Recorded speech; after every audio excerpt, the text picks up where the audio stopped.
안녕하세요. 저는 유치원 다니는 딸아이 키우는 30대 중반의 남자입니다. 20대 초반에 있었던 일이 생각나 글을 씁니다. 좋아요, 구독, 알림 설정 부탁드려요. 저는 사춘기 시절 친하게 지냈던 친구가 있습니다. 그 친구와 같은 아파트에서 살았어요. 학교 가는 길에 자주 마주치게 되어 친해진 케이스예요. 그 친구는 절대 모르는 비밀 이야기를 한번 해볼까 합니다. 친구는 늘 밝고 명랑했어요. 그 친구와 대화가 잘 통했어요. 우리는 서로의 집을 오가며 놀았고, 친구 집에서 뭘 먹었다고 엄마께 얘기하면 엄마는 집에서 만든 반찬이나 만두 같은 것들을 친구 집에 갖다 드리라고 챙겨주셨어요. 친구 집은 저희 집보다 부유했어요. 친구의 집에 처음 갔을 때가 생각나네요. 거실에 가족 사진이 걸려 있었는데 유독 아빠 사진이 많았어요. 친구가 어릴 때 키웠던 강아지, 고양이 사진도 많았고요. 친구 아빠는 참 인자해 보였습니다. 친구에게 아버지가 안 계시다는 것을 나중에 알게 되었죠. 저희 아빠는 IT 업종에서 일하시는데 주말에도 출근하는 날이 많고 평일에는 야근도 많았어요. 친구에게 물어봤죠. 아빠랑 친하냐고요. 친구는 나는 아빠 없어 아차 싶었습니다. 아빠가 없다고. 이렇게 어린 나이에 엄마랑 단둘이 살고 있다고. 나는 좀 의아한 마음이 들었습니다. 친구는 아빠가 사고로 돌아가신 지 2년 되었다고 짧게 대답했습니다. 친구 어머니는 굉장히 미인이었어요. 친구는 엄마를 닮아 키가 크다고 하더라고요. 통통한 우리 엄마와 이미지가 많이 달랐죠. 제가 친구 집을 두리번거리며 구경하고 있을 때 친구 어머니는 직접 만든 토스트와 생과일 주스를 갖다 주셨습니다. 친구 엄마는 몸매도 참 좋아 보였어요. 거실에 앉아 저에게 이것저것 물어보며 친구끼리 사이 좋게 지냈으면 좋겠다고 했어요. 친구 엄마는 명문대를 나왔다고 하더라고요. 친구 아빠와 학원을 운영하다가 아빠가 돌아가신 후 학원을 접고 집에서 과외를 하고 있다고 하더라고요. 저는 사실 공부에 흥미를 못 느꼈어요. 아주 잘하지도 못하지도 않는 수준이었거든요. 그날 친구 집에서 즐거운 시간을 보내고 집에 달려가서 엄마한테 말했습니다. 엄마, 내가 요즘 친해진 친구가 있는데 집에서 수학 과외를 한대. 숙제도 많이 안 내주는데 성적 오른 애들이 많아인 길에. 엄마는 그래?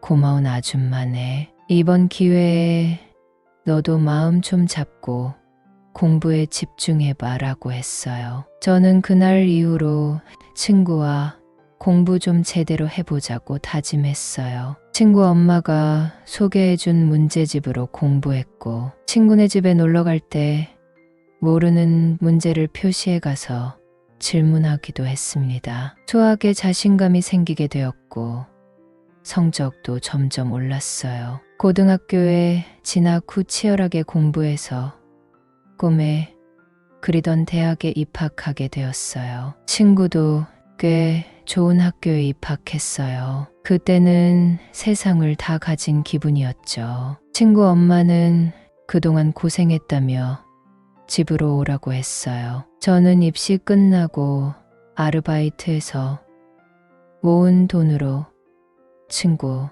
엄마께 드릴 선물을 하나 샀어요. 친구가 귀뜸해준 것이었는데요. 조개구이 전문점에서 조개찜 세트를 포장해 갔어요. 친구 엄마는 안 그래도 장을 많이 봤는데 너희들 먹으라고 로스 구이용 고기만 샀다고 했어요. 아줌마는 돼지고기, 소고기보다 해산물을 좋아하는데 오랜만에 조개찜을 먹어보게 되었다며 좋아하셨어요. 그날 우리는 준비한 음식을 먹으면서 즐거운 시간을 보냈어요. 친구는 집에서 먼 학교로 다니게 되어 한 달에 한두 번 정도 집에 오게 되었고요. 저는 집에서 통학하게 되었습니다. 여러분은 써리모의 영상을 재미있게 듣고 계십니다. 부모님은 이제 대학생이 되었으니 용돈도 최소로 줄 것이니 나머지 필요한 용돈은 알아서 벌라고 하셨어요. 친구 엄마는 학생들이 많아 채점해 줄 시간이 모자라는데 아르바이트를 해줄 수 있냐고 하더라고요. 친구 엄마 덕에 수학 성적이 많이 올랐고 예쁜 아줌마를 매일 볼 수 있다는 점이 좋아 오케이 했어요. 과외 시간에 맞춰 가서 학생들의 숙제 검사를 해주고 질문을 받아주기도 했어요. 아줌마는 초등학생들이 수업이 많이 들어왔다면서 그 아이들을 가르치라고 했는데요. 사춘기가 시작된 초등학교 고학년 남학생들을 배정해 줬어요. 엄마도 친구 엄마와 같이 일한다는 사실에 기뻐하셨고요. 아줌마는 틈틈이 애들 간식을 챙겨주기도 했어요. 공부하기 싫어하는 애들을 달래주는 모습도 참 인상적이더라고요. 그러다가 국가 공휴일이 되었는데 친구는 기숙사에서 학교 친구들과 드라이브 간다고 했고 아줌마는 보고 싶은 아들이 집에 안 오니 조금 실망한 모습이었어요. 저는 그 당시 여자친구도 없었고 별다른 약속이 없어서 뭘 할지 망설이고 있었거든요. 친구 엄마는 시간 되면 우리 조개구이 먹으러 갈래?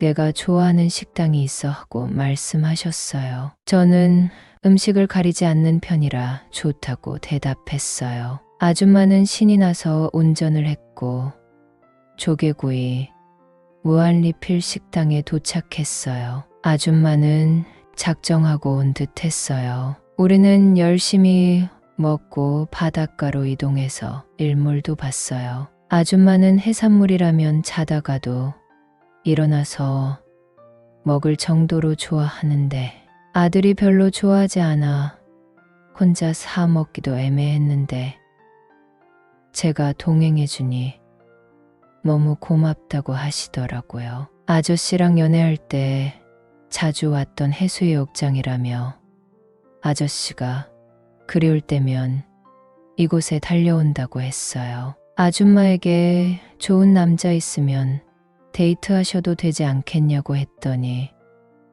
믿을 만한 남자는 없다고 고개를 가로저었어요. 아들도 다 컸는데 새 남자친구를 사귀는 것이 참 민망하다고 하면서요. 저는 아줌마 남은 인생이 수십 년인데 무슨 말씀이세요?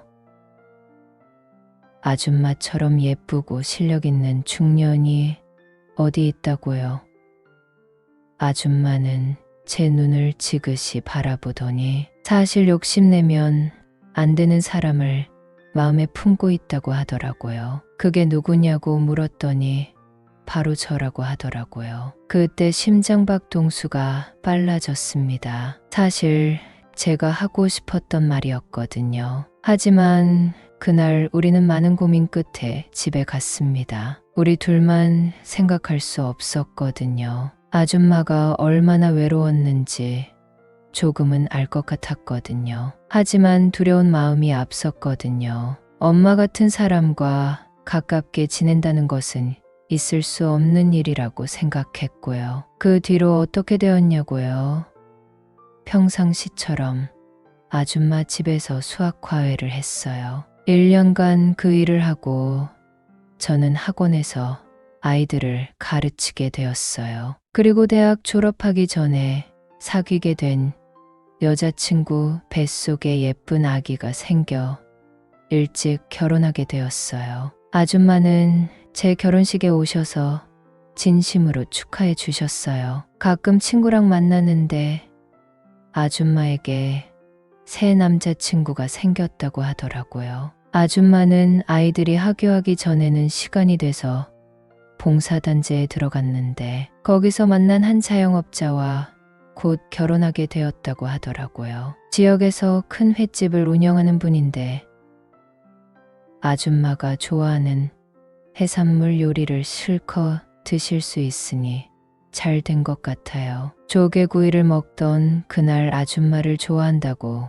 고백하고 개인적인 시간을 보냈다면 친구 얼굴 보기도 민망했을 텐데 정말 잘했다는 생각이 듭니다. 여기저기 떠도는 이야기를 보면 나이 많은 아줌마와 쉽게 만나는 젊은 남자 이야기가 있던데 저 같은 사람도 있구나. 잘 참았다 하고 칭찬해 주셨으면 좋겠네요.